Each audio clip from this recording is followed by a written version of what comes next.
Essa cena marcou muitas pessoas no cinema assistindo Sem Volta para Casa. Claro que existe a importância dos outros filmes também, mas o Homem-Aranha do Tobey Maguire, que começou e deu o pontapé inicial, e vamos falar especificamente dele nesse momento. Em 2002, a Sony trouxe um filme novo do Homem-Aranha pelas mãos de Sam Raimi, e naquela época em que os filmes de herói ainda não eram a grande máquina de ganhar dinheiro de Hollywood, então esse filme poderia dar um pontapé muito bom. Deveria ser simples, com a narrativa que conectasse com o público, efeitos bons, afinal o Homem-Aranha já era popular. Era só fazer o arroz com feijão bem feito. Mas Sam Raimi, Tobey Maguire e toda a produção entregaram muito mais que isso.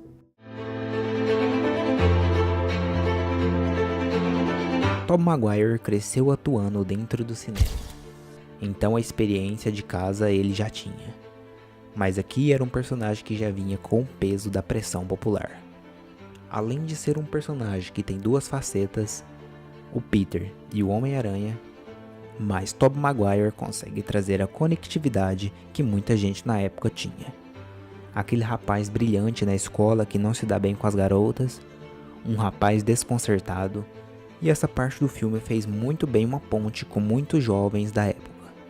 Muitos se identificavam com Peter, até nos momentos que parece que tudo, a todo momento, dar errado, como perder o ônibus da escola, ou os valentões sempre se encrencarem com você.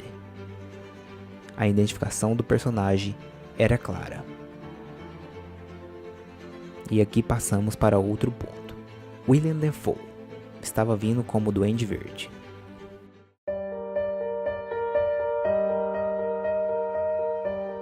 Willem Dafoe, um homem premiado do cinema, não podíamos esperar menos dele, e na minha humilde opinião, ele foi o melhor vilão do Homem-Aranha no cinema até agora. Apesar de gostar muito do Dr. Otto, mas isso é papo para outra hora.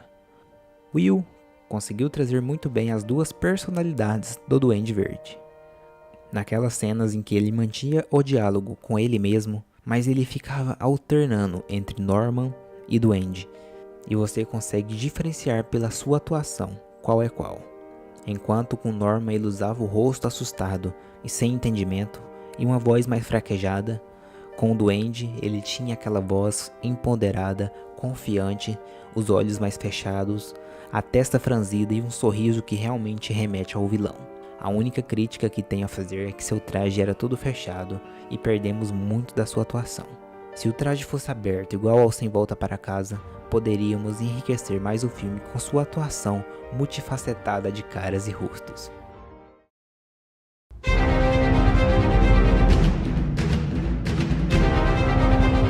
A direção de Sam Raimi poderia ser duvidosa. Por que trazer um cara que gosta do gênero de terror e que conseguiu destaque em Hollywood pela franquia Evil Dead? Mas acredito que ele trouxe sua experiência do terror para algumas coisas aqui. Fora que ele se aventurou fora da sua alçada. Podemos ver quando ele filmava com aquelas risadas do duende no fundo e o Norman não sabia onde estava procurando, como um louco. Quase como se fosse um filme de terror que está prestes a te dar um susto com um jump cut. Ou então as cenas do Norman conversando com o duende no espelho é algo que vemos muito em filmes de terror. Então ele conseguiu encaixar sua experiência do terror no personagem do Duende Verde. Acredito que no filme era somente nesse personagem que ele conseguiria trazer esses elementos. Mas Sam Raimi também tem aquelas técnicas dele de transições no qual ele usa uma cena em cima da outra para explicar várias coisas de maneira rápida. Características dele, né? Ou então ele gosta de dar aqueles zooms dentro dos olhos dos personagens e vemos o que está acontecendo pelos olhos do personagem.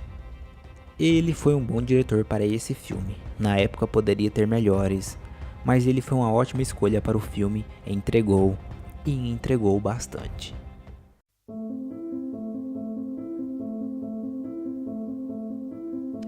Alguns efeitos, se olharmos hoje em dia, podemos falar que estão um pouco datados, mas são bem poucos. até mesmo porque a produção usou muito efeito prático, o que fica difícil de envelhecer. A narrativa mostra dois personagens que surgem ao mesmo tempo, mas os dois personagens que seguem um caminho diferente. Enquanto um decide ir para o caminho A, para se tornar o Homem-Aranha, o outro segue o caminho B, para se tornar o Duende Verde. O que faz o paralelo muito importante às vezes com as nossas escolhas na vida. E não só isso faz paralelo com as nossas vidas, mas aquela frase que o tio Ben solta, que marcou não só o filme, mas todos os filmes do Homem-Aranha até agora. Com grandes poderes, vem grandes responsabilidades. Com grandes poderes, vem grandes responsabilidades. De fato, essa frase parece que quando o tio Ben estava conversando com Peter, Sam Raimi enquadra tio Ben como se aquele diálogo estivesse sendo com a gente que está aqui do outro lado da tela. E você começa a trazer e refletir sobre momentos da sua vida em que aquela frase se encaixa. E um filme é importante quando conseguimos tirar ensinamentos para se encaixar em nossas vidas. E um conselho que o tio Ben te deu foi para você se inscrever aqui no canal, porque é uma grande responsabilidade nossa fazer essa comunidade crescer mais e mais. Então se inscreva no canal. E de fato dá para falar muito mais sobre o Homem-Aranha de 2002. A história é marcante, uma boa introdução do herói e do vilão, o início de um romance que vai concluir lá na frente e personagens que serão importantes até o fim da trilogia. Não que o Homem-Aranha do Andrew e do Tom Holland não sejam importantes, mas quis falar desse primeiro pois ele já se tornou realmente um legado para a franquia do Homem-Aranha como um todo e também para os filmes da Marvel. Esse filme está lá antes da Marvel ser esse grande estúdio que conhecemos hoje. Afinal, esse filme começa para depois conhecermos no segundo filme a história do Dr. Otto. E o segundo filme é ainda mais atual, abordando assuntos sobre identidade, problemas psicológicos, problemas amorosos, pergunta que nós fazemos quando atingimos a casa dos 20 ou 30 anos, quem realmente somos, o que devemos fazer. Isso tudo abordado no segundo filme do Homem-Aranha, que ainda vou trazer um vídeo aqui. E o Homem-Aranha 3, que reconheço que existem seus problemas, mas é um filme muito bom. Mesmo tendo esses pontos negativos, acredito que conseguiram terminar de uma forma satisfatória.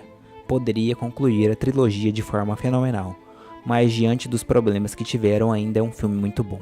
Depois temos uma outra visão do Homem-Aranha, um Peter mais divertido, um Peter mais aventureiro e mais rebelde com o espetacular Homem-Aranha 1 e 2. E temos a trilogia do Tom Holland, que aproveitou tudo que tinha dado certo até agora e veio refazendo.